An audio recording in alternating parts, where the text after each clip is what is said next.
Hello বন্ধুরা, good evening. আশা করি সবাই ভালো আছো, আমিও ভালো আছি। আর তোমাদের একটা এই ভিডিওটা দেখাচ্ছি। এই ভিডিওতে দেখতে পাচ্ছ এগুলো কি চিনতে পারো? এটা কি জিনিস? কেউ কেউ একে সাদা ইঁদুর বলে, আর কেউ কেউ মানে গিনিপিগ বলে। এটাই সেই গিনিপিগ। একদম দেখতে একদম ইঁদুরের মতো, তবে ইঁদুরের থেকে বড় হয় এগুলো। আর এগুলো এখনও বাচ্চা, ছোটা বাচ্চা। দিল্লি থেকে আনিয়েছিলাম পোষার জন্য, দেখতে খুব ভালো লাগে তাই।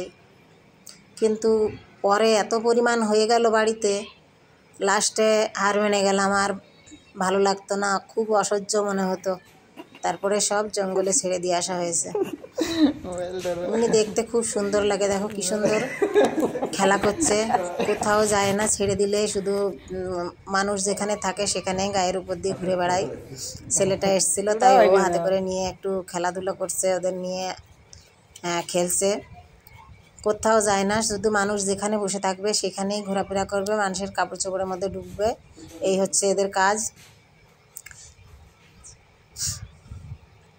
খাঁচার মধ্যে প্রত্যেক দিন জল দিয়ে এদের স্নান করানো হতো।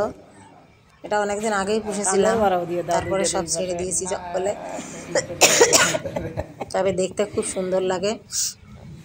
বাড়িতে একটা সাদা ইঁদুর যে আসতো, সেই দেখতো খুব, কিছুক্ষণ দাঁড়িয়ে খুব ভালো লাগতো।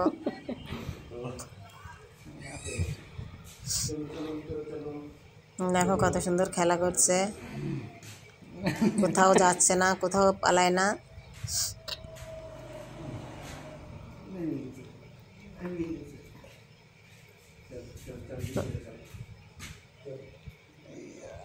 পকেটের মধ্যে, কলারের মধ্যে ওর এইভাবে ঢুকে যাবে।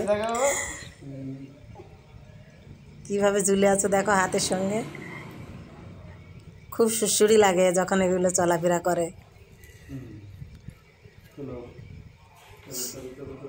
আবার এইগুলো তো কামড়ায় না, কিন্তু পরে যেগুলো হয়েছিল না, প্রায় 1-150 গিনিপিগ হয়ে গেছিল এই ছটা থেকে।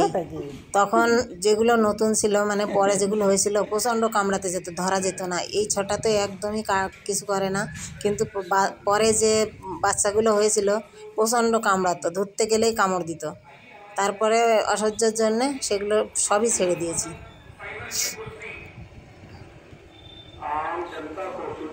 খাঁচার মধ্যে সাদা সাদা ঘুরে ফিরে বেড়াতো, সাদা সাদা জিনিস দেখতে খুবই ভালো লাগতো, কিন্তু অতিরিক্ত হওয়াতে ঘেন্না ধরে গেল।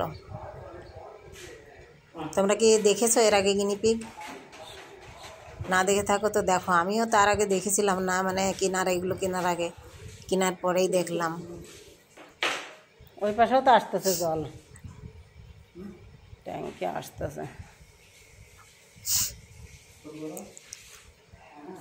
হয়ে গেল ওদের নিয়ে খেলাধুলা। এবার হাত ধুয়ে তারপরে ওদের কাজে ওরা বেরোবে।